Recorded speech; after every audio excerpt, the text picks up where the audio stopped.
I was betrothed to the crown prince's older brother, but an imperial decree forced me to marry the crown prince instead.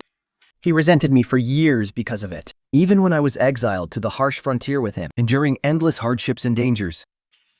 Before finally returning to the capital, he still saw me as nothing but his dead brother's wife. On the night the late emperor passed away, he poured his heart out to the woman he had loved for years. She gifted him an embroidered pouch. Subconsciously, I rubbed my own rough, calloused fingers. After 3 years in exile, I couldn't even hold a needle and thread anymore. "We will give you a proper title," he told her. Because of those words, I took advantage of the chaos of the emperor's death and escaped the palace through the moat. My past and my family's honor all became a fading memory. The capital lost its crown princess, but Jiaonang gained a real widow. During the first year of my escape, I hid deep in the mountains, Steverdream, and built myself a thatched cottage. Sometimes, it would leak in the middle of the night. I have to get up to patch the roof. Every 10 days, I would disguise myself, dressing as a man, and taking the long way to town to buy grain and oil. If I craved meat, I would go hunting. I even grew some vegetables of my own. Though life was hard, I slept incredibly well. I didn't have to worry about an assassin suddenly popping up from beneath a loose floorboard. In previous years, even after we returned to the capital from the northwest, I still couldn't sleep a wink. Now I may be living in hardship, but at least I have my own money. In the second year, I moved to the town. The townspeople didn't care who sat on the throne. With a smile, I told everyone I was a widow. The crown prince ascended the throne without a hitch. He was now the emperor, but there was no other news.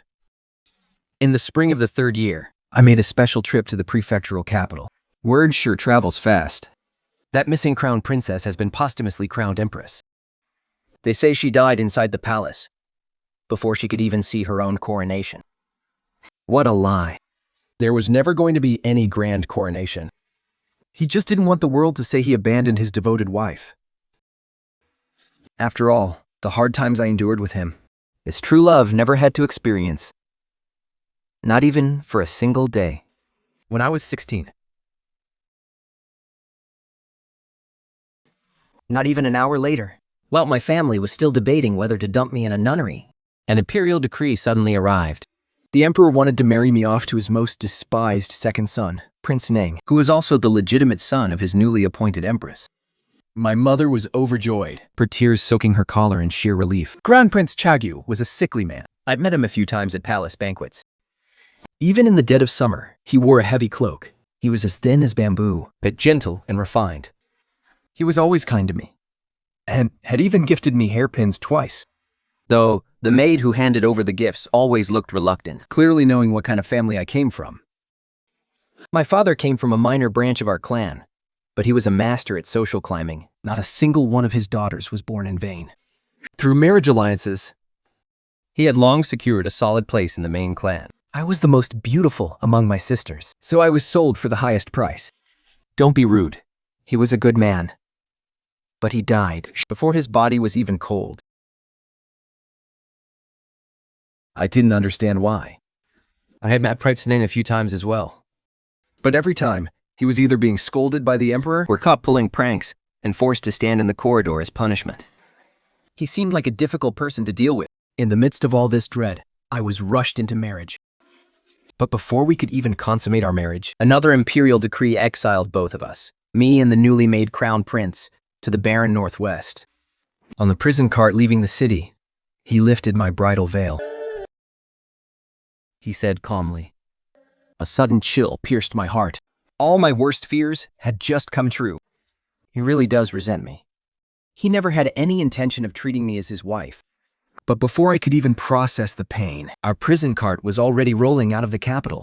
Swimming in the wild and eating on the go, the harsh journey made me almost forget that I was once a sheltered lady of luxury.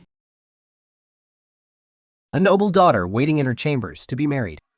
Step by step, I learned to forage for wild herbs, build fires, and cook meals. My husband, the deposed Crown Prince Lujie, was driven out of the capital with his right hand completely crippled. Along the way, I tried so hard to block out his words. But every time I cooked for him, or changed his bandages, all I got in return was a polite, "Thank you." Husband and wife can be the closest soulmates, or the most distant strangers. My mother once told me this. back when my father cold-shouldered her time and time again. He eventually got what he wanted. So I comforted myself, thinking I could do the same. It didn't matter that he was cold and distant to me right now. Sooner or later, even if he still resented me, he would protect me and give me a safe place to call home. But my hopes were quickly shattered. Luigi could barely even protect himself. As soon as we arrived in the Northwest, we were assigned 2 acres of farmland. His hand injury never healed. This fall, I had no choice but to work the fields all by myself. Under the scorching sun, I struggled to learn how to loosen the soil and sow seeds from the locals, all while constantly running back to take care of him. He watched me with a deeply complex gaze. His face, now incredibly thin, wore an unreadable expression. I didn't ask a single question, but my hands, unused to such rough, grueling labor, couldn't stop shaking. I accidentally pulled on his wound. He finally winced and broke his silence to speak to me for the very first time. "Don't you hate me?" I looked at him, slightly confused. "Why would I hate you? Wasn't it the Emperor who exiled us?" "I'm so sorry. I'm the one who dragged you into this." But other than those few words, he didn't say anything else. I desperately wanted to ask him how he really saw me now. But the moment I opened my mouth, it just felt completely pointless. By day, I'd go out to work in the fields, and at night, we'd sleep in separate rooms. Rather than husband and wife, we felt more like what, you ask? Like distant relatives, barely familiar, yet somehow forced to live under one roof. My heart ached, so I just turned over and tried to sleep. I didn't want to face the worst possibility of all, that he still saw me as his brother's wife. I don't even know how my life ended up in such a mess. A single tear fell onto the rough fabric of my pillow, and I quickly wiped it away. 2 months went by, and his hand finally started to heal. When he stood in my newly planted field for the very first time, I held the water scoop in my hand, unable to resist showing off a little. The neighbors say I'm a natural at this. But as soon as the words left my mouth, my face flushed with embarrassment. A year ago, I never would have imagined that one day I'd have to learn how to farm, or that simply being able to feed myself would bring me this much joy. You've been working so hard all on your own. Let me take care of the watering. A sudden warmth filled my chest. Back then, I was the kind of person who would take a tiny drop of kindness and mistake it for an ocean. In that brief moment, I truly felt his warmth. So I stepped aside obediently and handed him the scoop. But to my surprise, a moment later, he stood there looking completely embarrassed. For the first time, a look of utter confusion appeared on his usually cold and stony face. I didn't even water that much. How did it get flooded? I couldn't help it anymore and doubled over with laughter.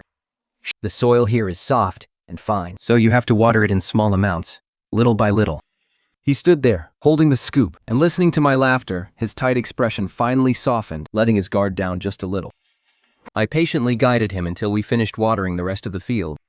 As the last rays of the sunset faded, we walked home side by side, enjoying a rare moment of peace. He asked about my hands. I replied, "It's nothing. The lady next door told me that blisters have to form before they turn into thick calluses, and only then will it stop hurting so much." He fell silent for a long time after hearing that. Before heading to my room to sleep, I couldn't help but hope that when morning came, maybe we would be a little closer. With someone to lean on, these grueling days wouldn't feel so unbearable. Most of our neighbors were friendly enough, but some of the men knew I was exiled and that my husband rarely went out. They would often gather around, leering at me with filthy, lustful eyes. In a world like this, he was the only one who could protect me. He was, after all, my husband. But I never expected what would happen that night. While I was fast asleep, an axe suddenly shattered the door next door. I jolted awake, trembling. By the time I rushed over, the intruder had already been pinned to the floor, under Luigi's boot.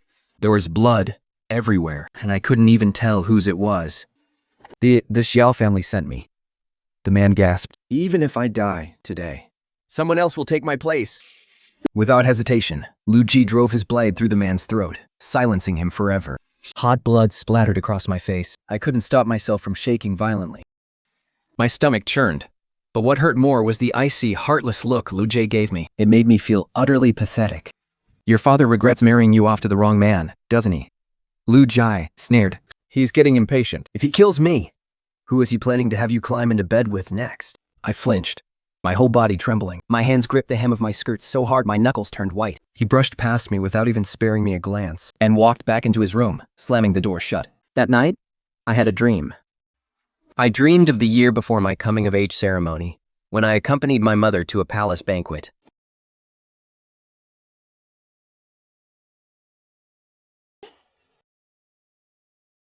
Back then, as always, I could only nod and comply. In truth, I only planned to find a quiet, empty spot to hide away for a while and get by with a couple of lies. But to my surprise, right by the rockery in the Imperial Garden, I turned around and ran straight into someone who had just been kicked out, Prince Ning, Lu Jie, who had offended the Emperor by speaking insolently in public. At a moment like this, and in a place like this, if his face made everything click in my mind, I recognized his identity immediately. He took after the Empress, inheriting her legendary beauty that was famous throughout the capital. Though still a handsome young youth, Lu Jie was patiently bowing his head, whispering to a little cat. It's only been a few days, and you've already lost so much weight. For a moment, I was stuck, unsure whether to slip away or stay. Just as I was hesitating, he spotted me. He stood up in a flash. Whose daughter are you? Why are you loitering here? I stammered, unable to find my words. I was terrified that if I revealed my true identity, he might accidentally let it slip to my father. You see, Crown Prince Changxi was frail and sickly, so he hadn't yet entered court to participate in politics. But Prince Ning and my father happened to serve together in the Ministry of Revenue. And in front of my father, I had always been the perfect, obedient daughter. So, I lied and said I was the daughter of a local magistrate visiting court to audience the Emperor this year. Under the hazy moonlight, he didn't say another word. He just stared at me, blankly, his face slowly turning crimson. Feeling a bit flustered, I could only blurt out, "The cat is very well cared for," before making a hasty escape. Since then, we ran into each other a few times from a distance. Aside from his initial shock that first time, he never exposed me, acting as if we were total strangers. In my dreams, he had already been betrothed back during the years when I was still completely unknown. The daughter of a noble-minded scholar official. It was as if our meeting in the Imperial Garden had never even happened. But fate has a funny way of coming full circle, and in the end, it brought the two of us together. When I woke up, the courtyard was dead silent. I clutched my hollow, aching chest and dragged myself out of bed, completely lost. The blood in the courtyard had already been scrubbed clean. Lu Jie was out there, chopping wood. I silently walked into the kitchen, only to find that the utensils had been separated into two sets. I knew Lu Jie had grown suspicious of me. He probably thinks I'm just like my father, cut from the exact same cloth. He thinks I'm just waiting for him to die, so I can find a way to climb the social ladder and marry someone rich. I kept telling myself, it makes sense for him to think that way. Every single daughter my father raised is beautiful, and every one of them was married off to powerful, wealthy families. Even if their husbands die young, he would never let his daughters remain widows. Instead, he'd do whatever it takes to find them a new, wealthier match. So it's only natural for him to look at me this way. But even so, the pain was so suffocating I could barely breathe. I had to compose myself for a long time before I could finally start cooking. I only made enough for myself. Then, I turned around and headed out to work in the fields. Not long after, though, he followed me out, quietly shielding me from the lustful glares I'd been enduring for so long. I didn't say a word. I just kept my head down, focusing on my work. As soon as we were done, I headed straight home. Naturally, Lu Jie didn't say much either. For the next few days, I tried my best to stay out of his way, unless it was absolutely necessary. I stopped making small talk like I used to. Several times, he looked like he wanted to say something, but in the end, he remained silent. Around that time, a merchant who came to buy herbs noticed my beauty. Not knowing who Lu Jie really was, he stopped me in private several times, trying to convince me to leave with him. Look at those common herbs he gathers. Anyone can find them. How is he supposed to support a family on that? Besides, that husband of yours is so cold and emotionless. You're nothing but a pretty face. Yet, they still make you show your face in public to earn a living. Why don't you just come with me instead? At least you won't have to worry about food or clothes ever again, and you'll even have maids to wait on you hand and foot. Before I could even answer, Lu Jie suddenly appeared, his eyes cold and calm as he stared at the merchant. In just a matter of moments, the merchant obediently counted out the money and fled in terror. He did have a point, you know? Lu Jie said, "Why didn't you just go with him?" But as soon as those words left his mouth, he realized how wrong they sounded. He instinctively tried to find a way to take them back. I wasn't, I whispered back. And it's not like I wanted to sell myself either. He froze, clenching his fists in silence. The assassin hadn't lied. From then on, more and more assassins kept coming. Except, most of them weren't sent by the Xiao family. Lu Ji had other half-brothers. Even though they weren't the legitimate heirs, we still had a shot at inheriting the title. So naturally, they wanted him to die here in the Northwest as soon as possible. On several nights, I was startled awake by assassins bursting into my room. Lu Ji slept in the room next door, but before he could even rush in, the cold blades of their swords would already be inches from my face. After this happened a few times, I was too terrified to ever fall into a deep sleep at night. Eventually, Lu Ji spoke to me again. Starting tonight, we will share a room. I was stunned for a moment. Then I nodded, knowing he had no improper thoughts, and only wanted to keep me safe. Even though my father had targeted him so ruthlessly, he still wanted to protect me. For that, I was incredibly grateful. Thank you. He was taken aback. You don't have to lie to me like that. I shook my head. He gave me a warm, friendly smile. He didn't say another word, silently picking up my bedding and tossing it onto his bed. Though we'd been married for 6 months, this was the very first time we, such a strange couple, had ever shared the same bed. Surprisingly, I didn't feel that nervous anymore. I even found myself relaxed enough to strike up a conversation. Once the autumn harvest is in, I said, Your Highness, could you have someone make us a new bed? The bed I used to sleep on was hacked to pieces by those assassins. If Lu Jie hadn't told me to come over tonight, I probably would have ended up sleeping on the floor. What your father did. I shouldn't have blindly blamed you for it. I'm sorry. Hearing those words, I froze. In the end, all I could manage to say was, We have to get up early tomorrow to dry the grain. Let's get some sleep. It was a rare, peaceful night, but both of us lay awake, lost in our own thoughts. Over the next 3 years, Lu Ji took over most of the heavy chores. While I went up the mountain to gather herbs to earn some extra money for the household. Whenever the assassins came too often, he would take me and hide deep in the mountains. We had a small thatched cottage up there, surrounded by a plot of land we had cleared to grow vegetables. Sometimes he would stare blankly at my fingers, now rough and calloused, his eyes dark and unreadable, as if lost in deep thought. Back then, I didn't know he already had someone else in his heart.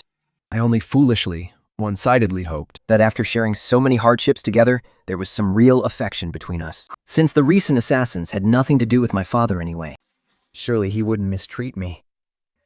Deep down, I knew he wouldn't stay in this village forever. I knew he would eventually return to the imperial capital. The day we left the capital, there was clearly no news of the empress being deposed. And since he was her only legitimate son, nothing would truly happen to Lu Ji.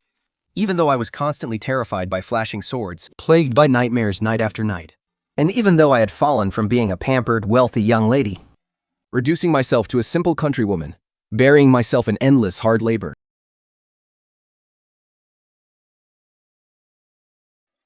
offering no explanation, and refusing to touch me or consummate our marriage, I simply buried my disappointment and quietly stayed by his side, just like when I used to play dumb in my father's manor, because I knew my father would never let a single daughter go to waste. At least Lu Jie was a decent man. But to my surprise, he was the one who lost his patience first. One night, under a sky of bright moon and sparse stars, we sat in front of our thatched cottage, sharing a rare cup of fresh tea. He suddenly asked, After living in such misery for so long, do you really not resent me? When I said I didn't, he looked utterly confused, demanding to know why. He asked, Why? Why don't you? I replied, I hope your highness won't find it foolish, but despite everything, aside from running from assassins, these have been the most peaceful days of my life. And I meant it. Though it was hard, and sometimes I felt a twinge of sadness wearing nothing but coarse clothes, without a single piece of nice jewelry to wear, or the freedom to eat whatever I wanted. At least there was no scheming or backstabbing. I didn't have to watch my mother lose her mind and scream hysterically every few days, only to turn around and wage a life-and-death struggle with the estate's concubines, just to protect my brother. Lu Ji fell silent for a long moment, before speaking in a deep voice. You're nothing like your father. I smiled faintly. Well, of course. Isn't that exactly how he always thought of me? but I had already figured out how to survive around him. So I simply replied, "No one says that people raised under the same roof must all turn out the same." He looked a bit embarrassed. From that night on, Ligo, he get to hurt me with much more warmth. And miraculously, the assassin attacks grew fewer and fewer.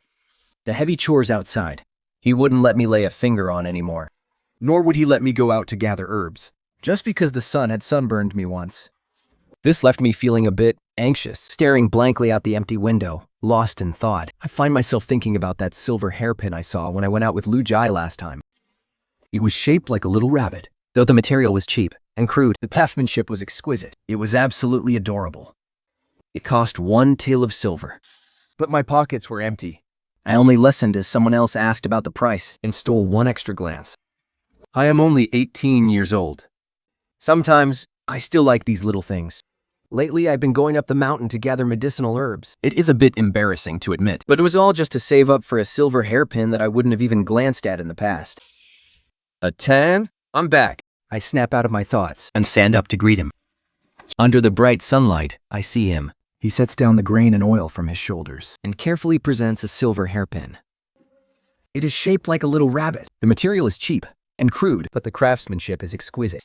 It is the exact one I had my eye on half a month ago. After standing there in a daze, a wave of emotion hits me and tears well up in my eyes. Ever since you married me, you've been a princess in name only. Not once did you get to wear the gold and silver jewelry of the prince's estate. On our very wedding night, you were exiled here with me. If that weren't enough, I even held a prejudice against you and made you suffer so much. His soft sung with tenderness, he gently slides the silver hairpin into my hair. It is beautiful, Atam. Can you ever forgive me? The tears finally spill over, streaming down my face. I nod frantically. Before that very moment, had I ever truly hated him? He was only gold to me. My father even tried to cling to the wealthy and powerful, but he was as dumb as a pig. He actually tried to assassinate the prince. I just let him awkwardly pull me into his embrace. In the second year of our exile, for the very first time, I felt a sense of peace. 2 days later, we consummated our marriage and became husband and wife in every sense. Honestly, if things had just stopped there, it wouldn't have been so bad. But I shouldn't have. When I saw the dark rain clouds rolling in, anxiously run out to bring him a straw raincoat while he was tending to the fields. And because the pattering of the rain masked my footsteps on the soft grass. Should we tell the princess consort, now that she doesn't actually need to till this land anymore? She doesn't need to know. My feet froze. I held my breath. Your Highness, except for the very first wave of assassins, I dealt with all the troublesome ones. The ones we let through were just for show. Her Highness never suspected a thing.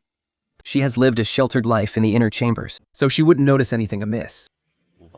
But why do you insist on keeping Her Highness in the dark? You both two stopped living this miserable life a long time ago. This time, Lu Ji's response was short and to the point. Her father was a spineless, treacherous courtier. He flattered those above, bullied those below, and brought shame to his family. Hearing this, a sudden icy chill ran through my entire body. The rain grew heavier.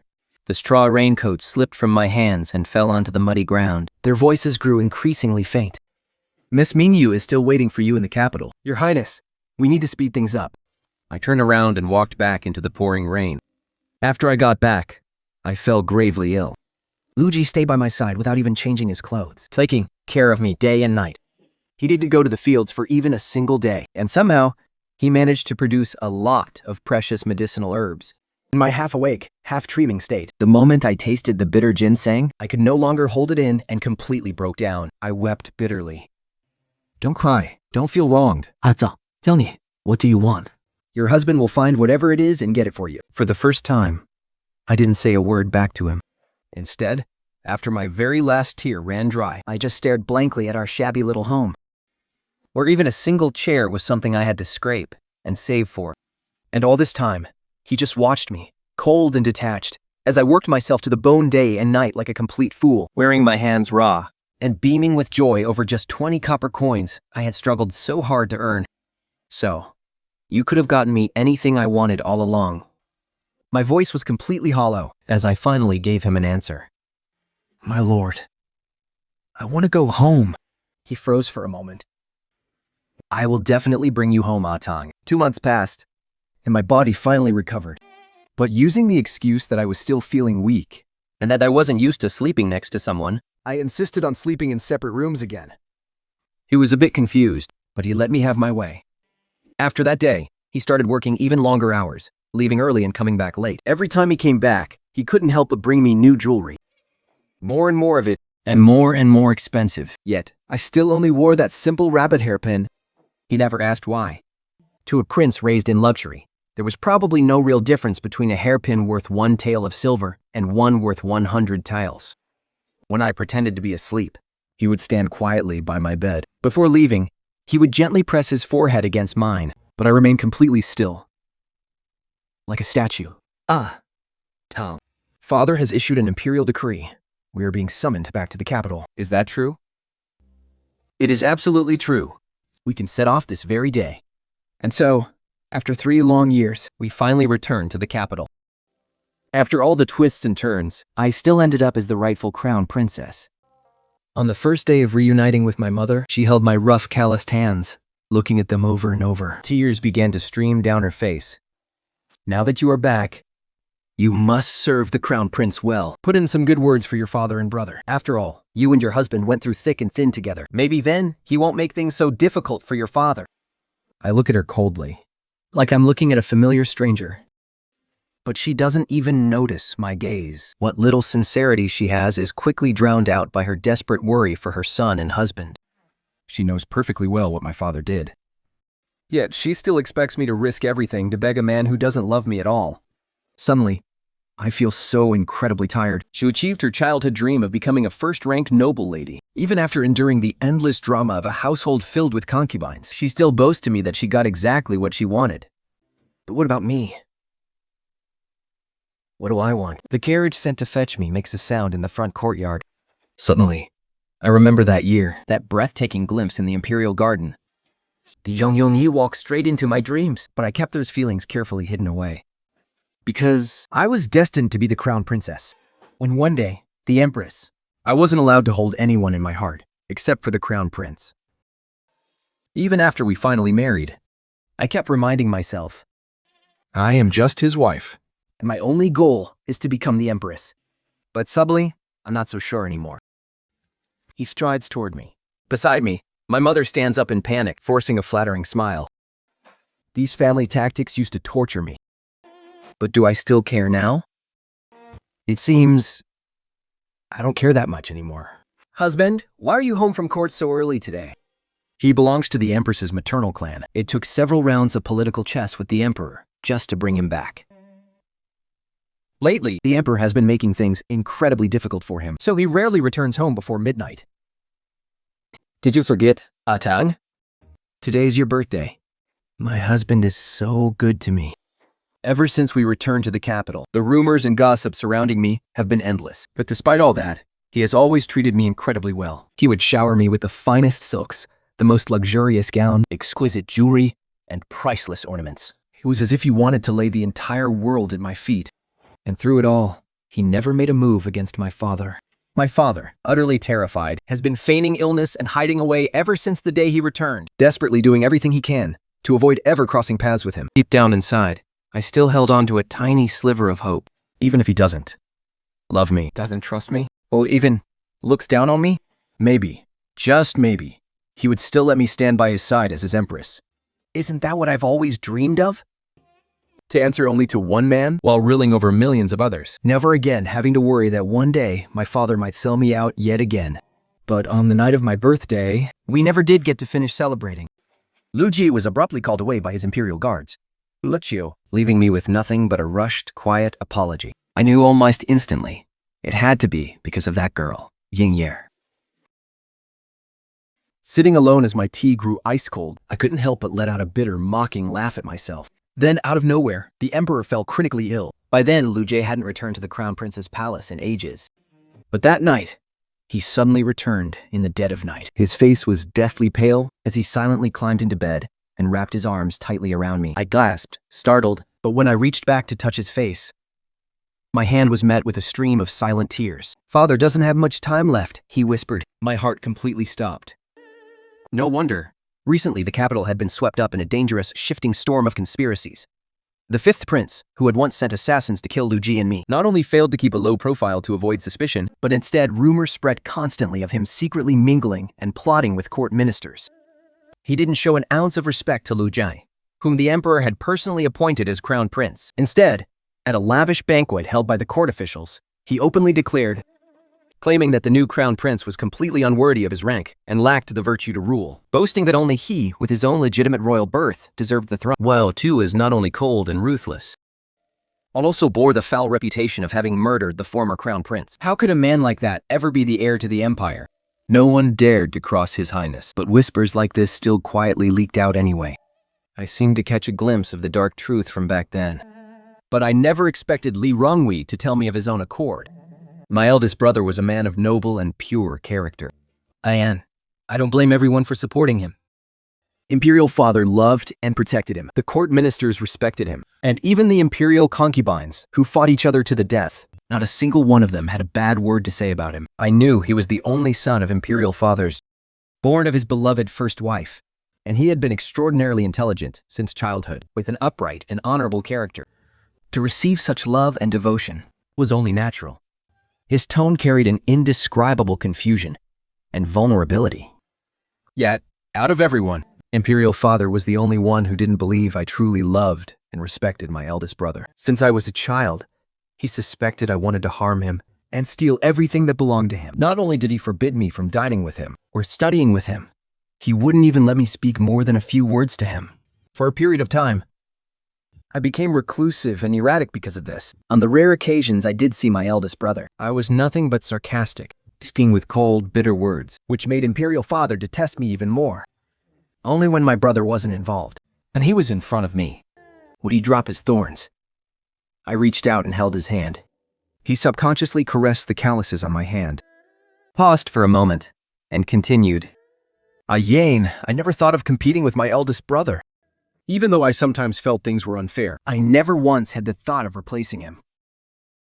Even on the night he passed away, I only shattered a teacup because I was overcome with grief.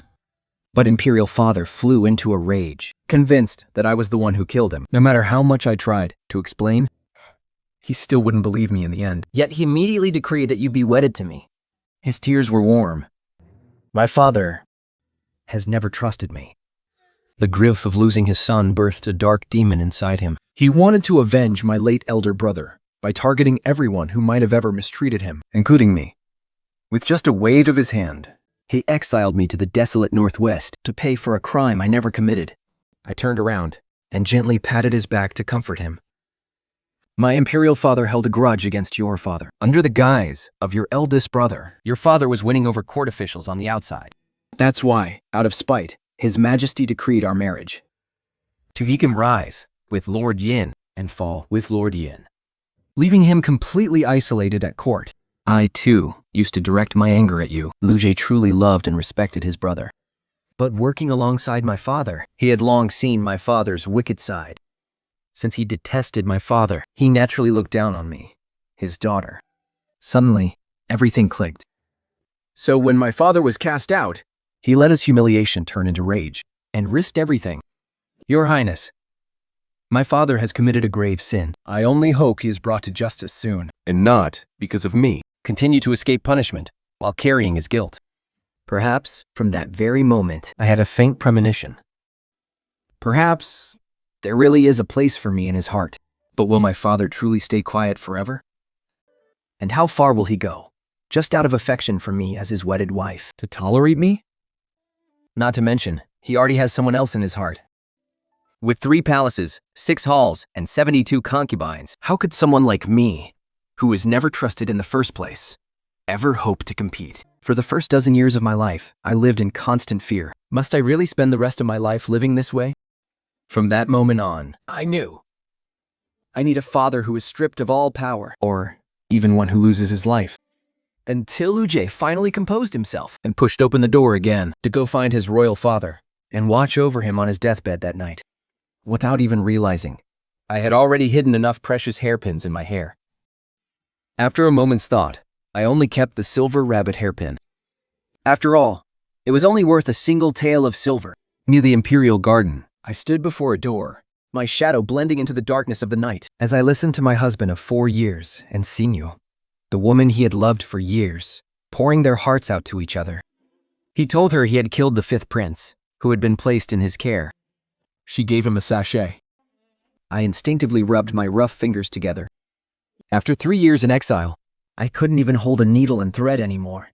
I heard Lu Jie say, "I will give you the title you deserve." Hearing those words, I finally felt a wave of relief wash over me. Tears streamed down my face without me even realizing it. Taking advantage of the chaos of the emperor's death, I slipped out of the palace along the moat.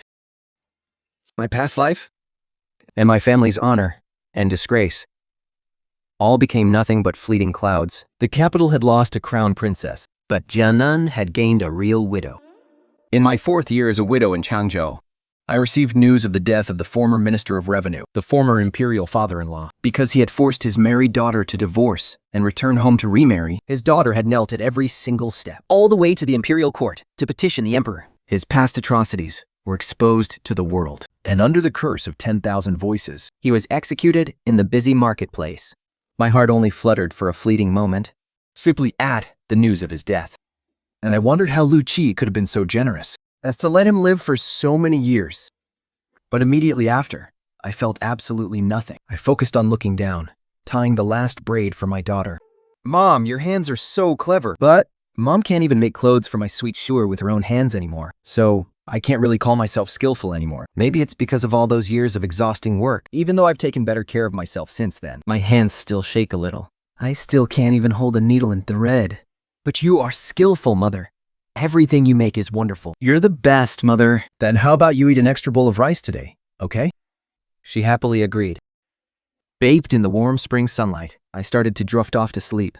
Just as I was about to stand up and head back to my room, I suddenly heard someone outside the courtyard gate calling my full name. "Coco 大药." You certainly made me search long and hard for you. The voice was so... Yet it felt like a lifetime ago. Who was it? His footsteps were very light as he walked up to me. Other than his very first sentence, which was laced with anger, he now seemed afraid of startling me. "How could you be so heartless?" I snapped my eyes open and locked eyes with him. Instantly, a cold sweat broke out all over me. Before I could even say a word, "Mother, Yao Hui made a kite for me. Will you fly it with me tomorrow?" Who are you people? I closed my eyes and knelt down and gave a formal solemn bow to my former husband, the reigning emperor. He didn't reach out to help me up.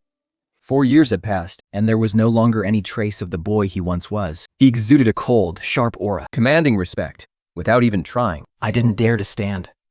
Deceiving the emperor is a capital offense. Even if he ordered my execution right now, I would have no choice but to submit. But now, I had Shure. I didn't have time to wonder how he had tracked me down. I only wanted to save her life. My daughter was so terrified she was on the verge of tears. She didn't cry, but instead stood in front of me to protect me. "What are you doing? You're scaring my mommy!" she cried, her little voice raspy. Lu Ji's voice was hoarse as he said. Finally, he spoke his 3rd sentence. "Itao, why don't you ask me why I've gotten so thin?" I hesitated for a moment, without even lifting my head. Then, I whispered a guess. "Perhaps the journey was long, and your majesty was exhausted from all the traveling." He let out a soft chuckle, his voice dropping lower as he spoke. "But you clearly didn't even spare me a single glance." Cold sweat drenched my body. In the end, I could only manage to ask with great difficulty, "Could you, please, spare my daughter? I thought he had come to take my life." Otherwise, why would he travel thousands of miles just to find someone like me? The world thinks I am dead. Only he knows that I ran away. An emperor's majesty must never be crossed.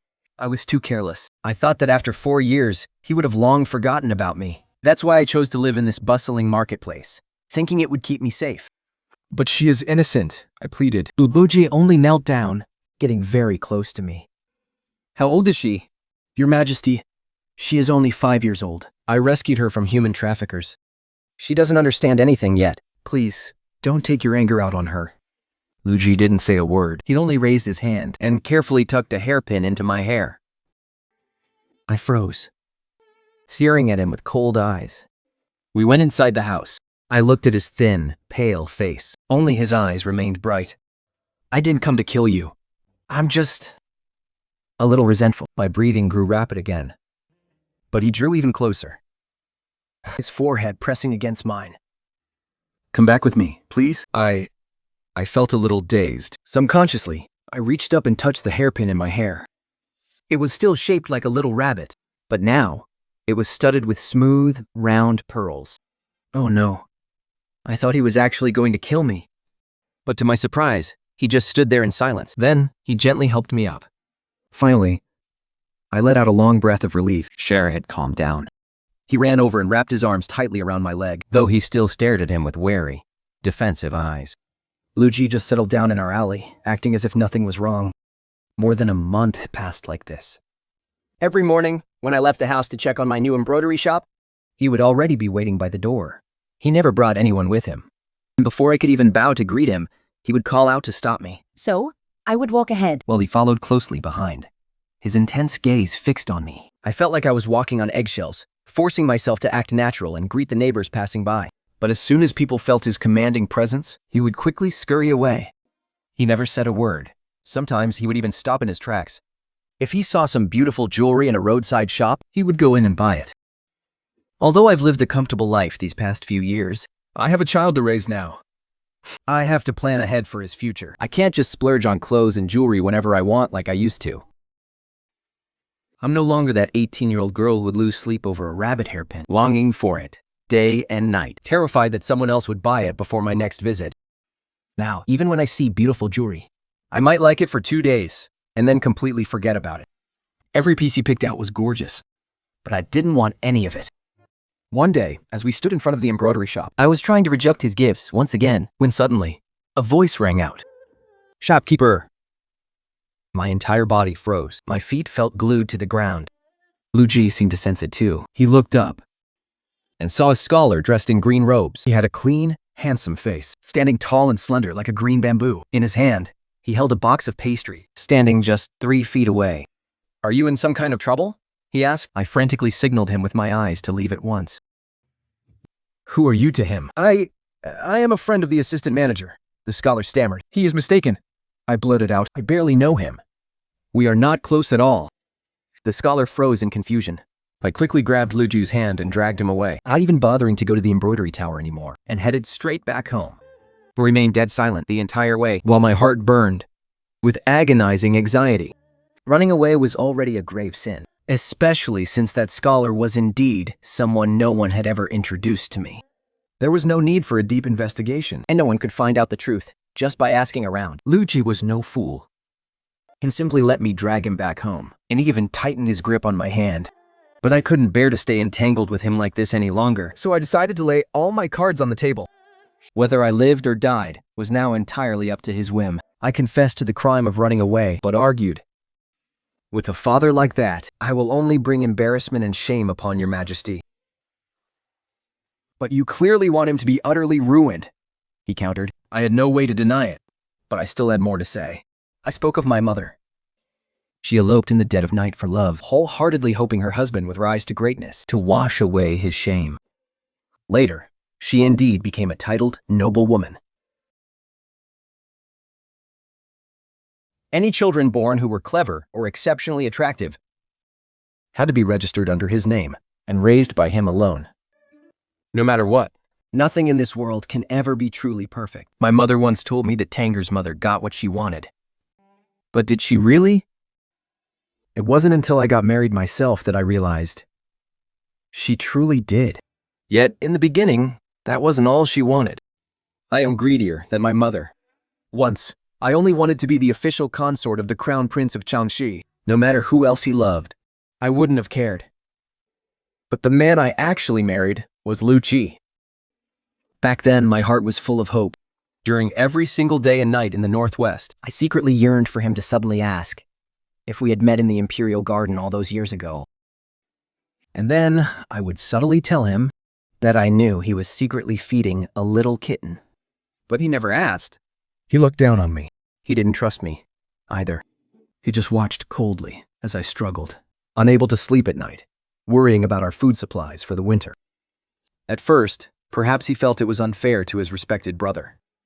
And later, those lies weaved a web of absolute distrust, not just toward more family, but toward my character too. In my husband's eyes, I was never worthy of his sincerity. So when he finally showed me affection, I let the joy completely blind me. But an illusion is just an illusion. Your Majesty, I once tried so hard to be like my mother, but in the end, I am not her. I just can't do it. Besides, you already have someone in your heart who shines as bright as the moonlight of your youth. Am I supposed to trap myself to death within these endless palace walls? Just like my mother was trapped inside those cold grand courtyard walls? But when Liu Jie heard my words, he first lowered his head in silence, before suddenly looking up. When was there ever someone in my heart? No. When did I ever have anyone else in my heart? The words caught in my throat. Had Ruji really not named an empress or taken any consorts all these years? He let out a frustrated, self-deprecating laugh. I know I failed you during those 3 years of exile. But I didn't dare to be honest with you. I was afraid of breaking your heart. Yes. I utterly despised your father. He used my elder brother's name to hoard wealth everywhere, selling out his own children, kissing up to superiors and trampling on subordinates. So after my brother passed away, blinded by a sudden fit of rage, I assumed you were cut from the exact same cloth. That is why I took all my anger out on you. On top of that, before my imperial father deposed me, his cruel words cut me to the quick. He was convinced I wanted everything that belonged to my brother. So, with pure malice, he decreed our marriage. And then right when I was at the peak of my success, he exiled both of us together, avenging his favorite son. Even when my brother was alive, he too was disgusted by your father's behavior. His voice softens. But, Ada, only 6 months after our wedding, I already regretted it. But I was too afraid to admit it. He looks deep into my eyes, his own filled with raw pain. At least, my father was right about one thing. I really did desire you once. And that is exactly why I was too afraid to face you. My mind is in a complete tangle. But he refuses to let me run away. Your Majesty, a sudden flood has devastated the capital's outskirts. The Ministry of Revenue sent an urgent carrier pigeon, begging you to return to the palace to take charge. The situation is critical. Time is running out, forcing him to speak faster, desperate to tell me. I never had another woman in my heart. I know I owed you so much in the past. They say I completely destroyed you. But I absolutely deny that. Xu Yongyu and my elder brother were deeply in love. She only wrote to me because her family was forcing her to marry someone else, and only I could help her. The night you were in labor, and I was called away by her. It was only because her father and brother were forcing her into a marriage. He forced my hand by threatening to end his own life. I truly had no other choice. He was my brother's beloved. To avoid marrying anyone else for the rest of his life, he'd even gotten betrothed to me once. I have already been so incredibly lucky, so there was no way I could just stand by and watch him die. Later, when we were in the palace, he handed me a small silk pouch. Inside was a keepsake from his final farewell with my brother. A lock of hair he had secretly kept. He begged me that, once I ascended the throne, I would officially bestow a posthumous marriage upon them. I finally give him a proper place by my brother's side. I didn't realize you had only heard half of our conversation. He finished speaking in a rush, his eyes filled with a desperate hope, as he asked, "Can you come back with me?" Atang. I stood there, utterly dazed, but I clearly replied, "No." He looked deeply hurt. Yet he forced a bright, cheerful smile onto his face. He gave me a brief, tight hug, then turned and walked away. His parting words were, "Waiting for you is like a fleeting, beautiful dream." After he left, everything went back to normal. I stood alone on the balcony of the embroidery tower. If it weren't for the shadow guard who occasionally showed up, I would have almost believed he was never here. Until the following month, when I started receiving his letters. Then he wrote about his daily life, the progress of the flood control projects, and how he had been working tirelessly, night and day, for the past month. Every tiny detail was written down, filling thousands of words on page after page.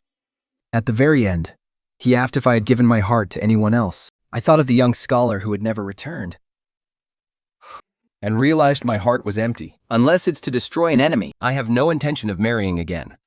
Yet, I never wrote back. But soon, what arrived was far more than just letters. And there's all this jewelry, too.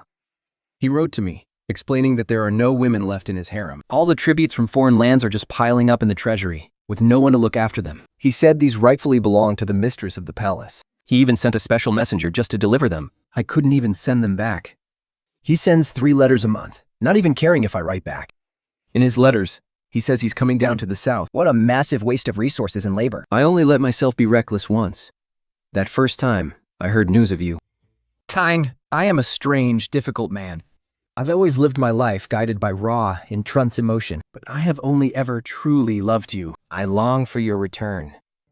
So this massive palace doesn't feel so bitterly cold and lonely. My mother fought so hard for power and wealth when she was young, only to realize in the end that none of it was worth it. So she left the palace to travel the world, leaving me here, all alone. But if you are truly determined never to return, I will not force you. After all, there are plenty of side branches in the royal family, with plenty of heirs I can groom. The following spring, Sheer had grown quite a bit taller. When I read that letter, I couldn't help but scoff softly. He keeps calling himself the Emperor through the entire thing, and yet he claims he isn't forcing me. He's the Emperor after all. If he really wanted to force me, there's absolutely nothing I could do about it. After you left, my lady, His Majesty would often wake up in a cold sweat in the middle of the night, thinking back to the Eastern Palace just to look for you. A year has passed. Everyone said you were murdered by the remnants of the 5th Prince's faction, but His Majesty refused to believe them.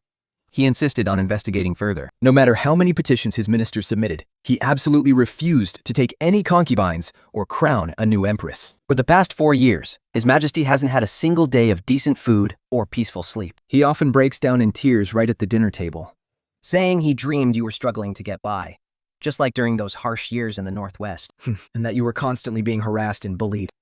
My lady, His Majesty knows he was wrong. He hasn't forgiven himself for a single day. I offered no response. My tone remained humble, as I simply said, I wouldn't dare. Mom, are you going to forgive him? Looking at his cute face, I said to him, your mother has a very good memory. I will always remember the long, agonizing illness after that heavy rain. He too was once the one my heart desired, but he's the Emperor. Shoo, where Mom doesn't have the luxury of choosing to forgive. For the next several years, Luigi still wrote to me, still telling me every little detail, completely alone, saying he missed me terribly. So the last thing that arrived was an imperial decree. I handed the embroidery workshop over to someone I trusted, took one last look at our little courtyard, and boarded the carriage to the capital with Shure. After all the twists and turns, and in a daze, it was still that same person.